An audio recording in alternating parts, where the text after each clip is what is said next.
Hi, Gordon here with another edition of the Unscripted Series. This week I'm in the shop and I'm going to show you some of the fixtures and templates that Ben Bonham has designed and made for us. When I was building guitars, there's just every sort of tool and template available for you, and you really don't need to design many custom things, and maybe not any at all. But in ukuleles, it's just not as mature a building science. So we had to design many of these ourselves, and some of them I've never seen anyplace else. It's just the genius mind of Ben Bonham that comes up with these things and builds them for us. So now I'm going to take you around the shop and show you some of those. Hang on while I flip the camera. Going over here to where we do our fretting. Now this is our fret press, and that's where we press the frets into the fretboard. Here's a fretboard right here that I just finished fretting. I'm going to pull it out. This is just a great little fixture. It's a piece of plywood with two plastic runners down the side that are the exact taper of our 4-string fretboards. There's a baritone and it fits in perfectly, and that just holds it while we fret. So we can put that right on under the fret press and press in all of the frets. Then, after you've pressed in frets, because the fret material is a little thicker than the slot that it's going into, the fretboard, I'll pop this one out, tends to have a little bit of a bow like that to it, a back bow, and that's something you definitely don't want in the instrument. You'd like a little bit of relief, which is a little bit of a bow that way. So Ben designed this great little fixture, and this, we put our fretboards in it overnight. So after they've been fretted, I'll pop this one out.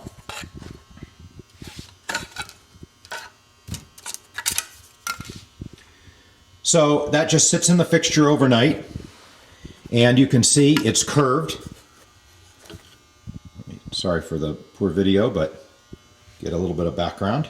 You can see the curvature, and that puts a little bit of relief in the fretboard. That's a great little fixture. Now I'm going to move around the shop a little bit. I'm going to come over here to where we dovetail. There's our router, and this is where we put the female dovetail into the body. The bodies mount over here, and then up here where that router sits, here's one for the concerts and sopranos, you can see the shape of the dovetail that the router bit follows when it cuts the dovetail. Now, we buy that phenolic, the plastic, from Stuart McDonald, and the design, the fundamental design of these fixtures is something that's pretty mature, but we want all the dust to be collected, and so Ben designed this double dovetail. So there's one for our shorter concerts and sopranos and one for the longer tenor and baritones, and you can see this great plastic box here and the vacuum lead coming off here, and there on the top of our router is our little magnetic switch. So when we turn the router on, it automatically turns on our vacuum system, opens up the right dust port, and collects all of the sawdust from that operation. That's a great little fixture.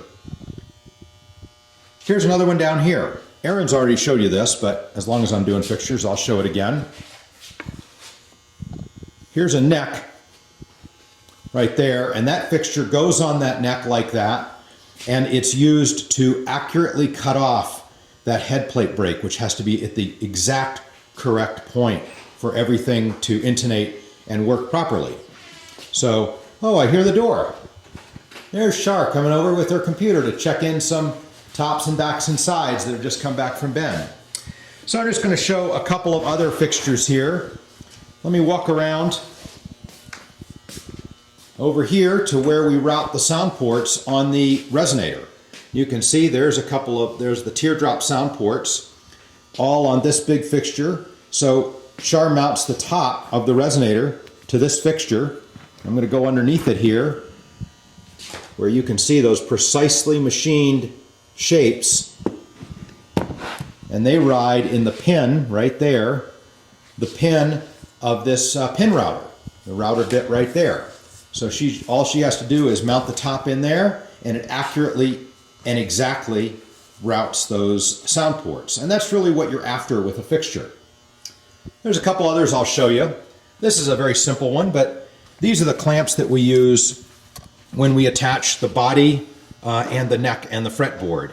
And so there's a nice curved caul under there, that matches the shape of the neck and allows us to clamp that neck down and neck to the body. And here's the one that we use in the body, and another nice caul attached to the clamp. So it's a very simple thing, but coming up with the right cauls and attaching them to the clamp makes that job just a little bit more efficient, and more importantly, a little bit more consistent. And consistency when it comes to fixtures is what we're really after. So now I'm going to flip the camera around and just give some closing remarks, and here we go, and just tell you that, you know, fixtures are a great thing. What we're always after is how can we improve our accuracy, our quality, our consistency. And if we can do that with more efficiency, we'll do that as well. But fixtures are the way to do that. But be careful with them if you're in the business of building, because you start depending upon them and you expect them to always be perfect. And if anything gets knocked out of alignment, unless you're checking that, you won't know. So it's a smart idea to always have a check or a quality control to make sure that your fixtures and templates, marking templates, aren't drifting or degrading in some way. Anyway, that gives you an idea of what we use in the shop. Thanks, and I'll see you next week.